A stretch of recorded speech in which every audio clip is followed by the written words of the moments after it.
사람들은 살아가면서 세 가지 관계를 맺습니다. 세 가지 관계. 첫 번째는요, 하나님과의 관계죠. 대신관계라고 합니다. 두 번째는 물론 사람과의 관계입니다. 대인관계. 또 하나가 대물과의 관계. 이렇게 세 가지를 관계를 들 수가 있는데, 우리 조상 아담의 타락으로 인해서 인간은 이 세 가지 관계가 모두 황폐됐습니다.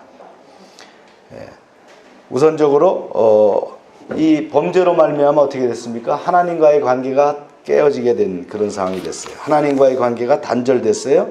그리고 대인관계에서는 갈등과 다툼이 일어나게 됐습니다. 대물관계에서도 마찬가지입니다. 땅의 저주를 받아서 가시와 엉겅퀴가 나오게 됐죠. 그러나 하나님은 예수 그리스도를 이 땅에 보내심으로 말미암아 이 세 가지 관계를 다 회복합니다.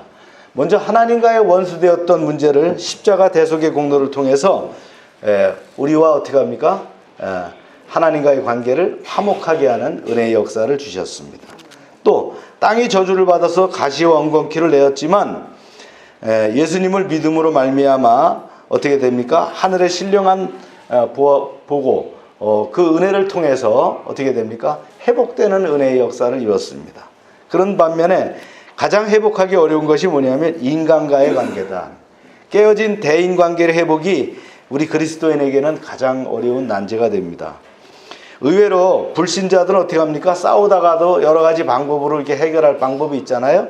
그런데 우리 믿음의 사람들은 참 그런 것이 좀 어려운 것 같습니다. 그래서 그리스도인들 인간관계는 한 번 막히면 도저히 풀 수가 없어요.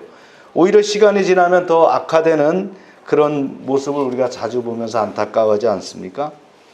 인간관계가 얼마나 중요한가는 구약 성경에도 나오잖아요.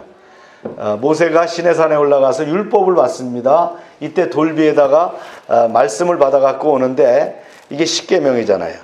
네 가지 계명은 하나님 나라에 관한 것, 즉 대신관계라면 6가지는 뭐예요? 대인관계예요. 이렇게 비율로 보더라도 인간과의 관계가 얼마나 중요하다는 것을 우리가 알 수가 있습니다. 오늘 창세기 45장을 우리가 전하는 날인데요. 여기서 이제 감동을 주는 것은 뭐냐면 원수되었던 가족이 다시 만나서 화해하는 장면을 그리고 있습니다. 그래서 우리는 이 장에서 사람과의 관계에서 화해의 기술을 다시 한번 배우게 되는데요. 그렇다면 인간관계 회복은 어떻게 이루어지게 되는가? 먼저 요셉이 자신의 정체를 밝히는 내용이 나옵니다. 읽어봅니다. 시작. 요셉이 시종하는 자들 앞에서 그 정을 억제하지 못하여 소리질러 모든 사람을 자기에게서 물러가라 하고 그 형제에게 자기를 알리니 때에 그와 함께한 자가 없더라. 요셉이 방성대곡하니 애굽 사람에게 돌리며 바로의 궁중에 들리더라.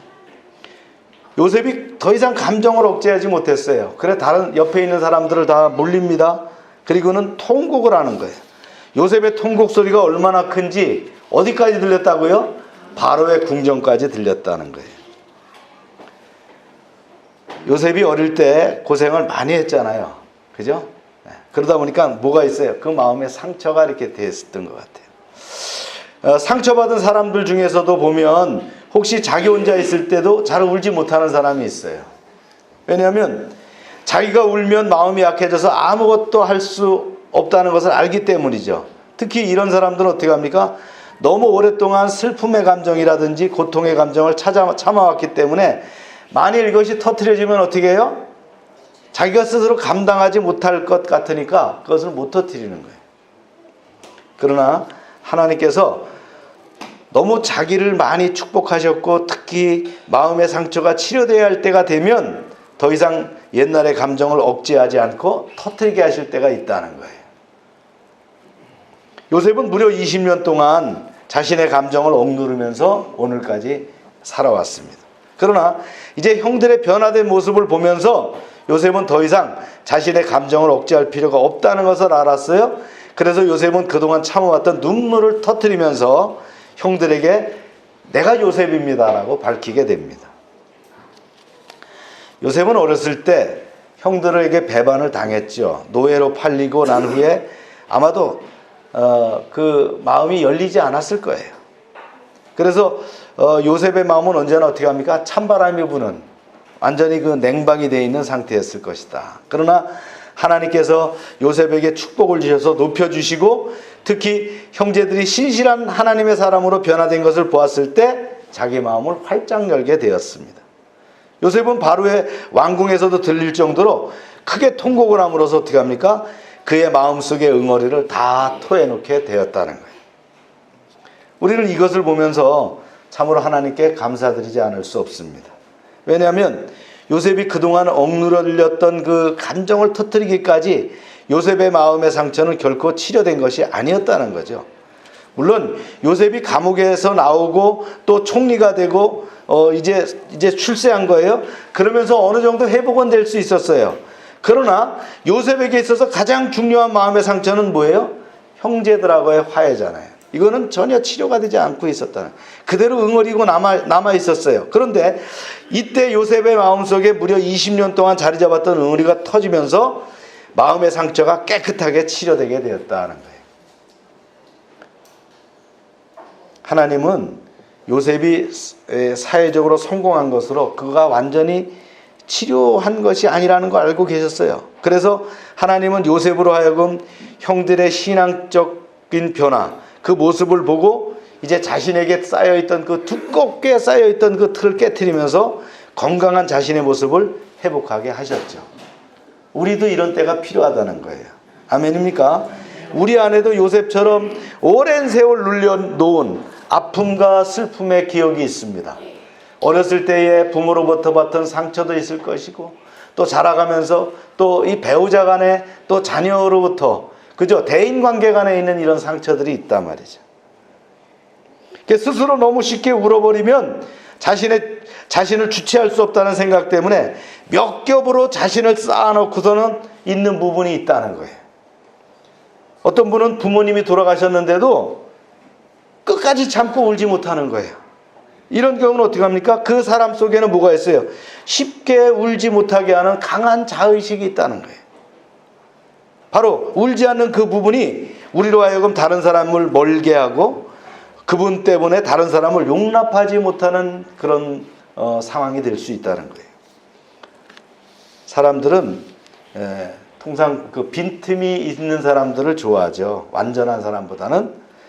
사람들은 때로는 눈물을 흘리기도 하고 때로는 자신의 감정을 표현하기도 하는 사람을 좋아합니다. 사람들이 예수님을 좋아하는 이유가 뭡니까? 예수님은 눈물을 흘리는 분이었다는 거예요. 예수님은 어떤 경우에는 예수님은 어떠한 경우에도 눈물을 흘리지 않는 그런 윤리적이고 도덕적인 분이 아니에요. 감성이 풍부한 분이셨어요. 예수님은 따뜻한 분이셨어요. 자연스러운 분이셨어요. 그래서 예수님은 다른 사람들에게 부담이 없었다는 거예요. 어린아이든 노인이든 병자든 어려운 사람이든 예수님께 다가갈 수 있었다는 거예요. 사랑하는 여러분, 여러분의 마음에 벽이 있습니까? 그것을 내려놓으시길 바랍니다. 꼭 필요한 얘기입니다. 내 짐을 내려놓았을 때, 그 본물이 터졌을 때 새로운 성령이 주시는 그 은혜를 체험한 여러분 되시길 축원합니다. 요셉이 이제 알고 있는 하나님의 뜻을 전합니다. 그러면서 읽어볼까요? 시작. 요셉이 형들에게 이르되 내게로 가까이 오소서. 그들이 가까이 가니 이르되 나는 당신들의 아우 요셉이니 당신들이 애굽의 판자라.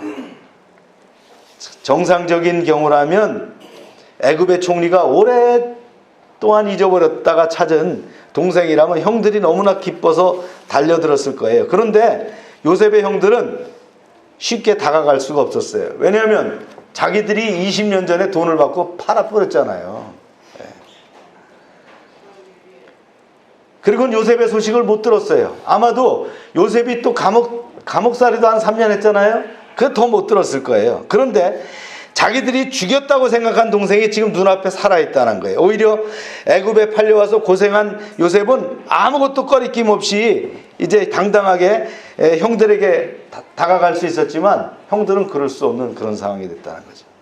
이제 요셉이 자기가 발견한 하나님의 뜻을 설명해 줌으로써 그들을 안심시킵니다. 다음 말씀이에요. 시작.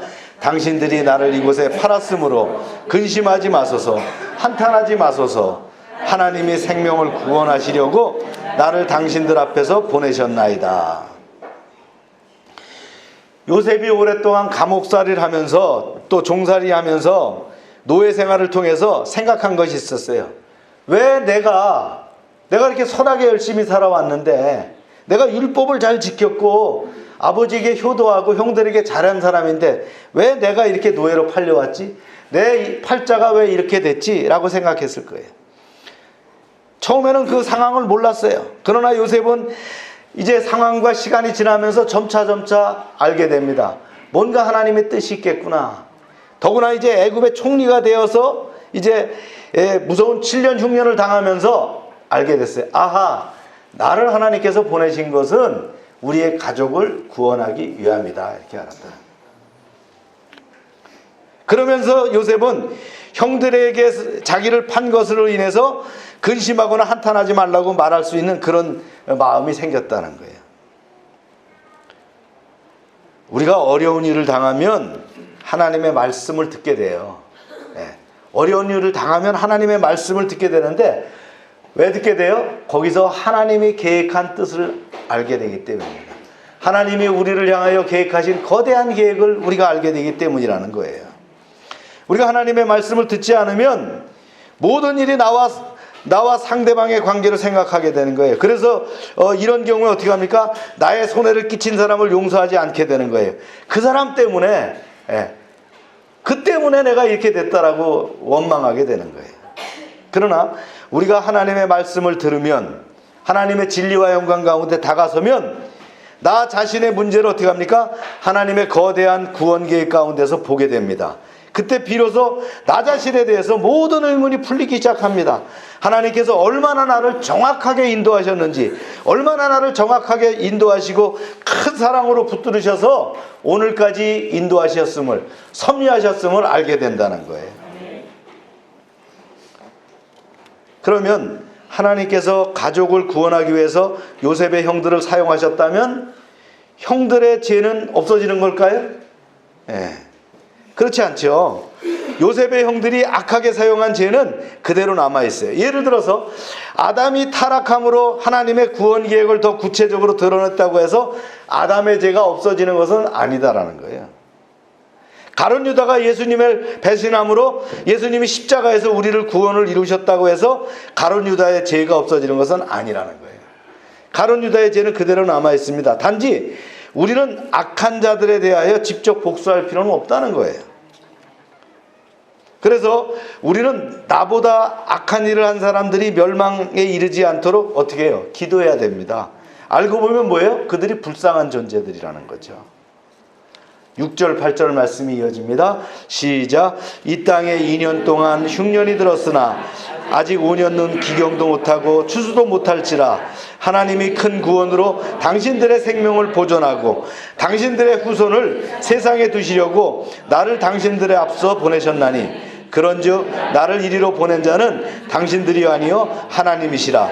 하나님이 나를 바로에게 아버지로 삼으시고 온 집에 주를 삼으시며 애굽 온 땅의 통치자로 삼으셨나이다. 요셉은 지금까지 되어온 일만 말한 것이 아니라 앞으로 어떻게 해야 될 것까지도 이제 알려줍니다. 즉 하나님께서 가족을 살리기 위해서 자기를 애굽의 통치자가 되게 하셨다. 가족이 흉년을 무사히 넘기기 위해서 또 그리고 전 가족을 애굽으로 이주해 와야 된다. 이런 말을 하고 있는 거예요. 하나님께서 요셉을 통해서 이들을 살리시는 계획을 가지고 계셨음을 보여주는 거예요. 하나님께서 우리에게 그 뜻을 보여주시면 우리는 삽니다. 아멘입니까? 네. 왜냐하면 멸망하는 자들에게 하나님께서 말씀을 주시지 않아요. 결국 요셉은 뭘로 보냈어요? 선발대로 보내셨어요. 그 후에 애굽에 온 후에 계속 자기가 여기 왜 와야 됐는지 그 이유를 묵상하게 했고 그것을 형제들에게 알려줌으로써 이 절망스러운 가운데 그들이 하나님 앞에 뭘 가지게 됐어요? 소망을 가지게 됐다는 거예요. 할렐루야. 네. 우리가 기도해야 됩니다. 하나님 알려주세요. 그 뜻을 알려주세요. 제가 그 뜻에 순종하게 해주세요. 할렐루야. 어떨 때는 말이죠, 과연 이런 상황이 어떻게 나에게 닥칠 수가 있지? 그런 상황이 될 수가 있어요. 그러나 분명한 것은 믿는 우리에게는 하나님께서 그 일을 예비하신 이유가 있다는 거예요.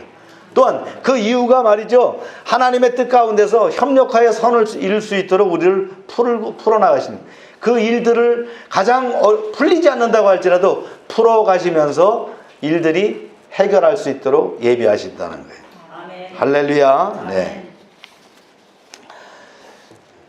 말씀이 이어집니다. 예. 시작. 당신들은 속히 아버지께로 올라가서 구하기를, 아버지 아들 요셉의 말에 하나님의 나를 애국 전국일 주로 세웠으니 내게로 지체 말고 내려오사 아버지 아들들과 아버지의 손자들과 아버지의 양과 소와 모든 소유가 고센 땅에 있어서 나와 가깝게 하소서.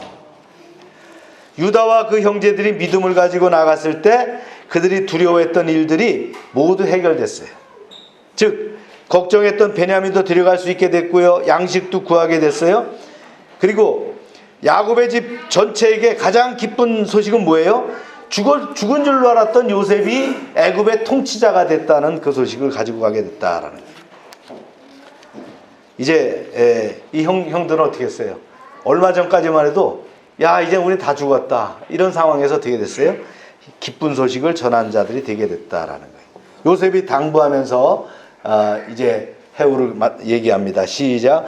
당신들의 눈과 내 아우 베냐민의 눈이 보는 바 당신들에게 이 말을 하는 것은 내 입이라. 당신들은 나의 애굽에서의 영화와 당신들의 본 모든 것을 다 내 아버지께 고하고 속히 모시고 내려오소서 하며 자기 아우 베냐민의 목을 안고 우니 베냐민도 요셉의 목을 안고 우니라. 요셉이 또 형들과 입맞추며 안고 우니 형들이 그제야 요셉과 말하니라.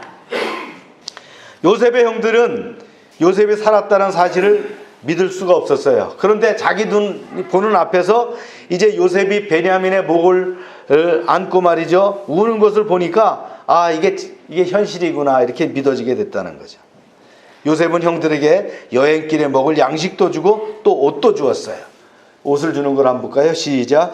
이스라엘의 아들들이 그대로 할세 요셉이 바로의 명대로 그들에게 수레를 주고 길양식을 주며 또 그들에게 다 각기 옷 한 벌씩을 주되 베냐민에게는 옷 300과 은 300과 옷 5벌을 주고. 우리는 이들이 다시 애굽으로 올 텐데 왜 옷을 주지, 이렇게 생각할 수 있어요. 왜 선물을 줘, 빨리 오라 하면 되지, 이렇게 생각할 수 있는데요, 요셉은 이들이 가나안에서 있는 재산의 애착을 가지고 애굽에 오기를 머뭇거릴까 봐 말이죠, 더 큰 걸 보여주는 거예요. 더 큰 거 선물을 하는 거예요. 그리고 동생한테 이렇게 은 300과 말이죠, 옷 5벌을 주면서 형들도 돌아오면 이렇게 받을 수 있다라는 것을 어떻게 합니까? 예증해서 보여주고 있다라는 거예요. 그러니까 가나안 땅에서 가축 가지고 있는 거, 이제 부자로 살았잖아요, 야곱의 가족이. 그거 다 정리해서 빨리 이사 오세요 하는 뜻에서 이렇게 선물을 줬다는 거예요. 여러분, 우리도 아무리 구원의 소식을 듣고 천국의 축복을 얘기해도 막상 이 세상에서 우리가 가지고 있는 것을 다 버린다는 것은 어때요? 쉽지 않죠. 예. 그래서 하나님께서는 믿는 자들에게 뭘 주셨어요? 예? 예, 성령을 주셨죠. 성령을 뭐라고 했어요? 에베소서 1장 14절에 말씀합니다. 보증이라고 했어요. 예. 디파짓 개런티. 예. 예. 예치되어 있는 뭐를 줬어요? 개런티를 줬다는 거예요. 보증금을 우리에게 주신 거예요. 이게 뭐예요? 성령이라고 한다. 할렐루야. 옆 사람한테 축복합니다. 성령 받으셨죠? 할렐루야. 예. 이게 보증입니다. 어떻게 합니까? 집에 가면 어항이 있다 그러면 어항에 물이 있지만 그 물은 그 물은 바닷물이든 민물이든 그 물고기가 살 수 있는 물이에요. 그죠? 예. 그 고기는 어디예요? 바다든 강에 살아야 되는데 그 어항에 사는 건 뭐예요? 성령이 우리에게 오신 것과 같은 보증이라는 거예요. 아멘입니까? 화분도 마찬가지입니다. 화단에 있어야 될 화분이 화단에 있어야 될 꽃이 화분에 옮겨져서 집에 들어와 있다는 것은 성령의 보증과 같은 그런 것이다. 할렐루야. 요셉의 형들이 애굽에 왔다는 소식이 바로의 궁전에 전해지자 애굽 사람들이 기뻐합니다. 이런 내용이에요. 긴 내용이에요. 그러면서 바로가 이제 명령을 하는 거예요. 예. 기구를 아끼지 말아라. 예. 선물도 보내고 뭣도 보내요? 마차도 보내갖고 다 싣고 와라. 우리 땅을, 좋은 땅을 줘라. 이런 얘기를 하는 거예요. 애굽 왕궁의 사람들이 특히 바로가 말이죠. 요셉의 형들이 애굽에 왔다는 소식을 듣고 기뻐한 이유가 뭡니까? 애굽 사람들에게는 이 요셉이 은인이에요. 그죠? 자기들의 생명을 구한 사람인데 구원자란 말이죠. 요셉이 없었더라면 애굽 사람 다 굶어 죽었어요. 그런데 애굽 사람들은 요셉을 잘 알 수가 없었어요. 왜냐하면 요셉은 아무리 잘해주어도 뭔가 그 마음속에 채워지지 않는 부분이 있는 것 같더라는 거예요. 그럴 수 있죠. 예. 그런데 요셉의 형들을 만나고 통곡하는 걸 보니까 아, 요셉의 문제가 바로 가족의 문제구나라는 것을 이해할 수 있게 됐다라는 거예요. 그래서 애굽인들, 즉 바로 왕은 요셉이 행복하는 것을 보고는요, 요셉에게 기꺼이 가족들을 불러서 애굽 가장 좋은 땅으로 불러서 살도록 이렇게 배려를 하게 됐다라는 거예요. 요셉이 살아있다는 사실 자체가 형들에게는 뭐예요? 엄청난 충격이었지만 엄청난 기쁨이었죠. 이건 어떻게 표현할 수 없는 거예요. 돈으로 표현할 수 없는 가치였다는 거예요. 만일 요셉이 형들이 생각했던 것처럼 죽었다면 어떻게 해요? 형들은 영원한 살인자가 되는 거예요. 영원한 범죄자가 되는 거예요. 그러나 요셉이 살아있으므로 그들은 살인자의 죄를 벗을 수가 있었어요. 요셉의 형들은 지금까지 요셉이 죽은 줄로 알만 알고 죄의식에 빠져 살았는데, 그런데 그 아이가 죽지 않고 살아있다는 것을 보는 순간 한평생 그들을 누르고 있었던 그 죄악감으로부터 벗어날 수가 있었다는 거예요. 할렐루야. 예수님도 죽음에서 살아나심으로 우리 예수 믿는 사람들에게 어떻게 합니까? 하나님의 아들을 죽인 죄를 벗겨주셨다는 거예요. 그러나 예수 믿지 않는 자들은 어떻게 합니까? 영원히 하나님의 아들을 죽인 죄를 지고 있다는 거예요. 요셉은 형들을 가나안 땅으로 보내면서 돌아가는 길에 서로 다투지 말라고 합니다.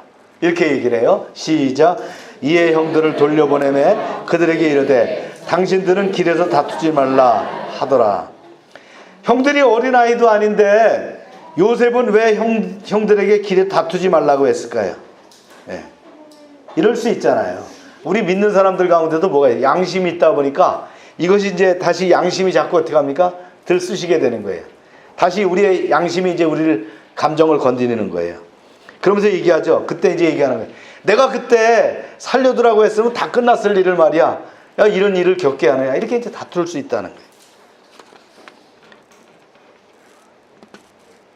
이런 문제가 우리한테는 늘 있어요.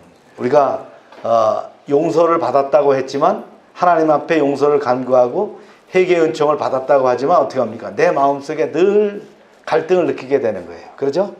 이럴 때 여러분 기도해야 됩니다. 하나님, 저에게 회개의 은총을 주심을 감사합니다.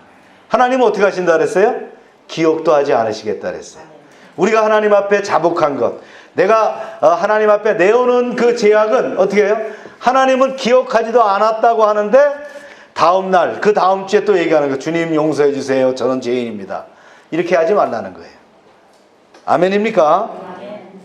그리스도 예수 안에 있으면 어떻게 했어요? 결코 정죄함이 없나니 그랬어요. 예. 다투지 말라는 말은 바로 그거예요. 그리스도 예수 안에 있으면 정죄함이 없다는 거예요. 과거에 우리가 지은 모든 죄는 그리스도께서 죽으심으로 부활하심으로 모두 끝났다는 거예요. 예. 그래서 우리는 그리스도께서 우리를 정죄하지 않은 이상 우리 자신이나 혹은 아무리 가까운 누구라 할지라도 과거의 죄를 들춰서 정죄할 수 없다라는 거예요. 그리스도께서 살아나심으로 우리의 죄가 하나님 앞에서 모두 해결되었기 때문이에요. 하나님은 기억도 안 하시기 때문이라는 거예요. 야곱은 드디어 이제 한평생 잊지 못하고 고통스러워했던 아들이 애굽에 살고 있다는 소식을 듣게 됩니다. 시작. 그들을 애굽에서 올라와 가나안 땅으로 들어가서 아버지 애굽에게 이르러 알리어 이르되 요셉이 지금까지 살아있어 애굽 땅 총리가 되었더이다. 야곱이 그 말을 믿지 못하여 어리둥절하더니, 이게 믿기겠어요? 20년 동안 죽은 아들인데. 아마 이 전체적인 그 텍스트의 뉘앙스를 볼 것 같으면 야곱은 마음에 부딪히는 게 있었을 거예요. 제가 분명히 이 요셉이 찢겨 죽여서 피 묻은 옷을 갖고 왔지만 형들의 낌새를 보니까 뭔가 있을 것 같잖아요. 그런데 자녀들에게 얘기는 못하고 살았단 말이죠. 그런데 이런 상황이 딱 되니까 어떻게 했어요? 옛날 버전에는 기색했다는, 기색이라는 건 기가 막혔다는 거예요. 순간적으로 어떻게 해요? 기가 딱 막히는 상황이 생겼다. 어리둥절했다라고 표현했지만 이건 이제 한자어로 쓰면 기색이라는 말이에요. 막혔다는 거예요. 기가 막혀가지고 아찔하고 충격으로 정신을 잃었다 이런 얘기예요. 얼마나 놀랐겠어요? 정신적인 충격이. 그런데 이제 정신을 차려요. 어떻게 차려요? 이제 요셉이 살았다는 말과 그들이 보낸 예물과 마차를 딱 보고는 말이죠. 놀랬죠. 그냥 마차가 아니잖아요. 그죠? 왕실에서 보낸 마차니까 그걸 보고 이제 알게 됐다는 거예요. 이어집니다. 이스라엘이 이르되 조카도다. 내 아들 요셉이 지금까지 살았으니 내가 죽기 전에 가서 그를 보리라. 야곱이 요셉을 이루는 그 마음속에 깊은 곳에 하나님에 대한 원망이 있었을 거예요. 믿음이 있는 자지만 어떻게 했어요? 하나님 왜 그러십니까? 왜 내게 그러십니까? 그러지 않았겠어요? 제가 제일 사랑하는 아들인데 그 아들을 잃게 하시는 것이 무엇입니까? 왜 하필이면 이 요셉입니까? 이렇게 했죠. 그러나 이제 알고 보니까 어떻게 했어요? 하나님은 야곱에게서 요셉을 뺏어간 것이 아니라 잠시 빌려가셨다라는, 그 결과 요셉을 통하여 엄청난 구원을 이루게 했다는 거예요. 야곱은 결국 하나님 앞에서 손해본 것이 아무것도 없어요. 야곱은 이제 요셉을 돌려받았어요. 야곱은 하나님을 믿었기 때문에 손해봤다고 생각했는데 손해본 것이 없어요. 그뿐만 아니라 어떻게 해요? 몇 갑절로 갚아주셨다라는 거예요. 이제 야곱은 내가 하나님 앞에서 아무것도 원망할 것이나 불평할 것이 없다, 이렇게 선포했다는 거예요. 우리는 때때로 신앙 때문에 직장을 잃기도 하고 때로는 재산이나 가족이나 출세기를 포기할 때가 많습니다. 그때 우리는 하나님을 원망하기 쉽습니다. 왜 하나님 나에게서 가장 중요한 것을 뺏어가십니까? 그러나 우리가 주님 때문에 잃어버린 것은 잃어버린 것이 아니라는 것을 여러분 알아야 됩니다. 하나님께서 어떻게 한 거예요? 잠시 빌려가신 것이에요. 그것으로 다른 사람을 살리는 놀라운 구원의 역사를 이루어 가신다는 거예요. 예수님으로 인해서 잃어버리는 것은 잃어버리는 것이 아닙니다. 하나님께서는 그것에 어떻게 해요? 기름을 부으셔서 구원을 이룬 놀라운 역사를 이루게 하실 거라는 거예요. 할렐루야. 야곱은 요셉을 잃었지만 결코 잃어버린 것이 아니었다. 잠시 빌려가신 것이었다. 하나님은 요셉을 돌려주실 때 병들고 지친 노예 요셉이 아니라 가장 존귀하고 영광스러운 요셉의 모습으로 돌려주셨다는 거예요. 그래서 우리가 신앙으로 인해서 무엇을 잃었을 때 함부로 하나님을 원망하지 말아야 됩니다. 원망하지 않아야 됩니다. 순종해야 됩니다. 하나님은 분명히 하나님의 계획이 있을 거라고 기도해야 됩니다.